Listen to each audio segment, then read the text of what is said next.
Mammoth Cave is a tribute to the power of water and how it shapes our planet. But there's more to the story than an underground wonderland, although, admittedly, that's pretty cool. These caves document a lot of geologic history, but they've also played an important role in American history. Around the turn of the 19th century, Mammoth Cave once again became an important natural resource. Saltpeter, the natural mineral source of potassium nitrate, the main ingredient in gunpowder, was rediscovered, just in time for the War of 1812. America needed gunpowder to wage war against the British, but mining saltpeter and refining it into gunpowder was dangerous and difficult work. To teach us more about the men who worked in the saltpeter mines here is Ranger Jerry Bransford. Ranger, Jerry, thanks so much for joining us. How was saltpeter mined in these caves? What did that work look like? The material in the library says the free whites didn't want it. Long days, hard work, virtually no pay, so the proprietor of the operation goes out into the region and bring, we think, about 70 black men here. Okay. They're brought here to set up the process of getting water in the cave. Then as they would gravity feed the water from the mouth of the cave down to those boxes, black men would shovel the dirt into those vats and filter out the nitrates to make saltpeter. I can only imagine how it would have been that you had no control of your life whatsoever.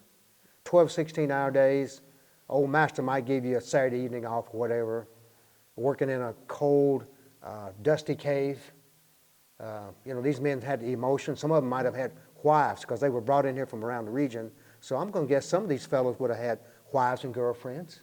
So how did the tour guides end up, knowing so much about the cave and mapping so many parts of the cave without things like smartphones or like electronic headlamps or computers or anything like that? Well, may I go back to 1838? Please In do. 1838, by 1838, the cave had been sitting dormant for a while. And so Franklin Gorin from Glasgow, Kentucky, he owned a slave named Stephen Bishop. He brings, and then he pays $5,000 for the cave, which is a tremendous amount of money in 1838. I'm thinking about $3 million. And so after Stephen gets here, he realizes that a single 17-year-old slave, a teenager, can't possibly meet the demands of exploring the cave, guiding and charting it. So he has a business partner in Nashville who also owns land in Glasgow. His name is Thomas Bransford. He owns 2 teenage boys, and their names are Nick and Madison Bransford. Nick and Madison Bransford. And Matt is my great-great-grandfather.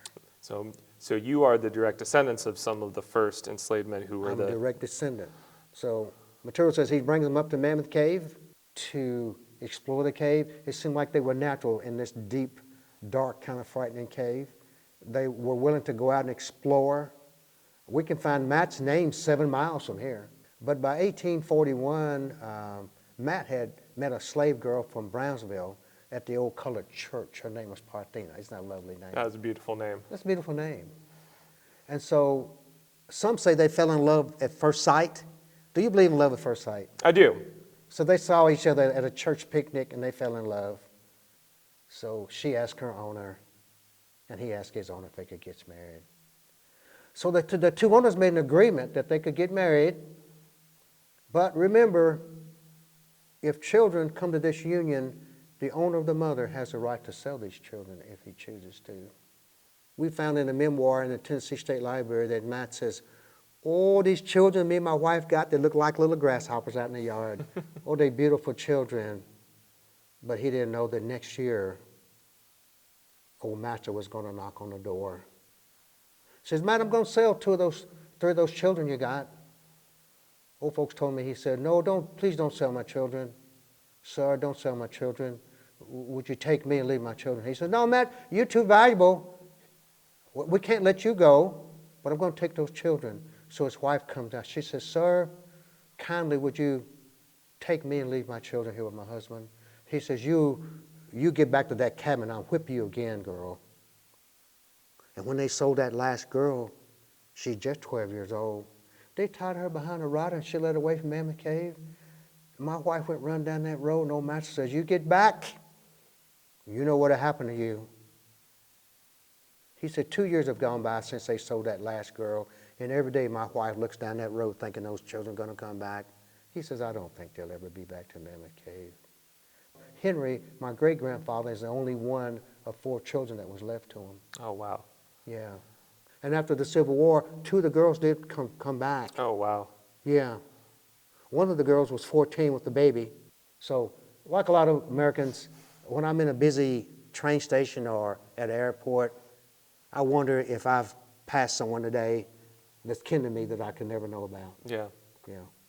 Well, Ranger Jerry, thank you so much for joining us and telling the stories about your family and the history of this cave. It's been a pleasure. It's been my honor to share it with you, and I'm delighted that you want to know, because the last few of my kin that passed away were very proud that I wear this uniform, and they want me to tell the story, not with anger or with frustration, but to tell you kind of what happened here, and I've worked really hard to do that the best I can.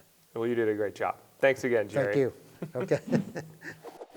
People finding ways and over generations overcoming injustice is one of the most inspiring parts of American history.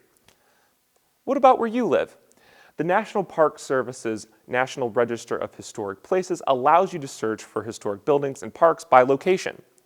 You can also search by keyword if you're interested in a certain era of history. You never know what you can come up with just with a little research. If I've said it once, I've said it hundreds of times. Geography and history are intertwined, and you can learn a lot about the past just by understanding where you are in the world. Want to learn more about our national parks? Then hit that subscribe button, friend. Stay up to date and catch bonus features by following us on Instagram @OutSCIder.